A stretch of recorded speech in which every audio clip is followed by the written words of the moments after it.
4월 10일 정치권의 뜨거운 말말말 강아랑의 정치톡 시작하겠습니다. 오늘 첫 번째 정치톡은 전화 끊읍시다입니다. 한동훈 장관이 총선 나올 거다, 안 나올 거다 말들 많아요. 나는 의견 없어요. 누구 특정인에 대해서 나오다 나오지 마라. 총력전으로 덤벼야지. 아니 한동훈 장관은 총선으로 가는 것보다 장관직을 유지하면서 누구를 특정인으로 할 필요가 뭐 있냐 이 말이야. 아유 한동훈 장관 이야기는 별로 하고 싶어하지 않으시는 것 같고. 아들 그래 하면 안 되죠. 이 전화 끊읍시다. 이상하게 말을 돌려가지고 아침부터 그래서. 아유 전화 이렇게 끊으시면 안 되죠. 청취자들 듣고 계시. 어머.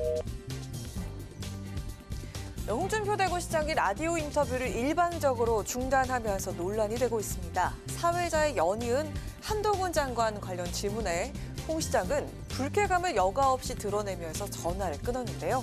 인터뷰 중단 이후 홍 시장은 SNS를 통해 당시 상황에 대해서 설명했습니다. 마치 한 장관을 시기하는 듯한 무례한 질문이 이어졌다면서 이런 일이 일어난 것은 유감이라고 전했습니다. 정치인이 일방적으로 언론 인터뷰를 중단하는 건 이례적이라는 반응입니다. 홍준표 시장이 어제 어디 방송사에 심야 토론 나갔었잖아요. 100분 토론하셨어요. 토론 올라와서 그거 늦게 하고 이 아침에 전화 인터뷰를 하니까 컨디션이 좀 안 좋아 보이는 느낌이 피곤하셨을 있었어요. 수도 있겠어요. 한동훈 장관 이슈를 물어봤다고 그래서 생방송 중에 전화를 끊는다는 것은 정말 놀랐습니다.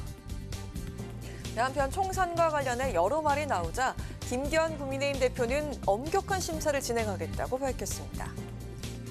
내년 총선 공천과 관련해서 검사 공천 일환이 어떠냐 하면서 시중에 떠도는 괴담은 근거 없는 것임을 분명히 밝혀드립니다. 공천 후보자의 자격 심사도 강화해서 공천 심사 기준으로 삼을 것이며 학교 폭력 등 자녀 문제까지 꼼꼼히 살피도록 조치하겠습니다. 오늘로써 내년 총선이 1년 앞으로 다가왔는데요. 총선을 둘러싼 국민의힘의 움직임에 이목이 쏠리고 있습니다. 자, 이어서 두 번째 정치톡은 13개월 만에 조우입니다. 지난 9일이죠. 이재명 대표가 이낙연 전 대표 장인 빈소를 찾았습니다.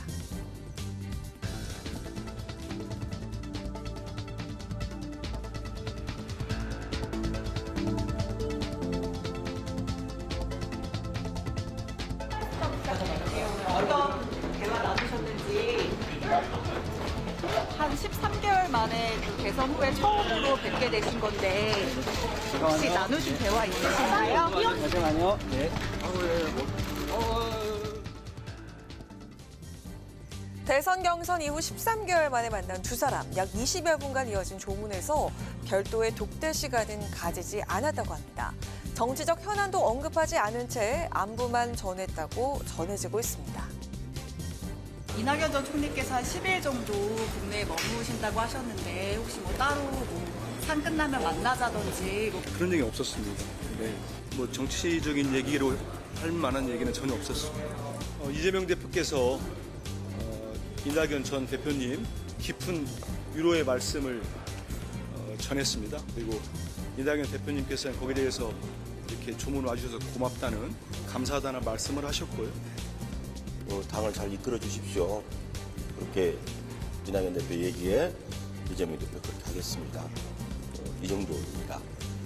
오늘은 주로 순수한 문상회가 초점이 맞춰져 있었던 것이고 서로 덕담을 나누는 그런 자리라고.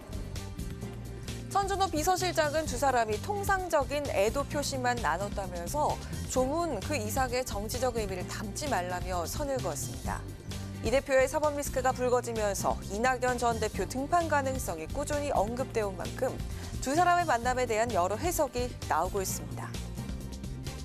당을 위해서 만약에 총선이 다가왔을 때 이재명 대표께서 뭐 이낙연이든 누구든 우리 당의 중요한 인물들을 좀 와서 도와주십시오 할 수도 있는 거고. 언론의 관심의 대상이 될 수는 있으나 영향을 미칠 것이다. 뭐 이런 얘기를 하는 건 저는 굉장히 이른 얘기라고 보고요. 이재명 그 대안으로 이낙연 전 대표의 움직임이라든지 그것과 연결짓는 것은 무리라고 보고요. 열흘 정도 머무른 후 미국으로 돌아갈 계획이라는 이 전 대표. 이 전 대표 행보에 관심이 집중되고 있습니다. 지금까지 강아랑의 정치톡이었습니다.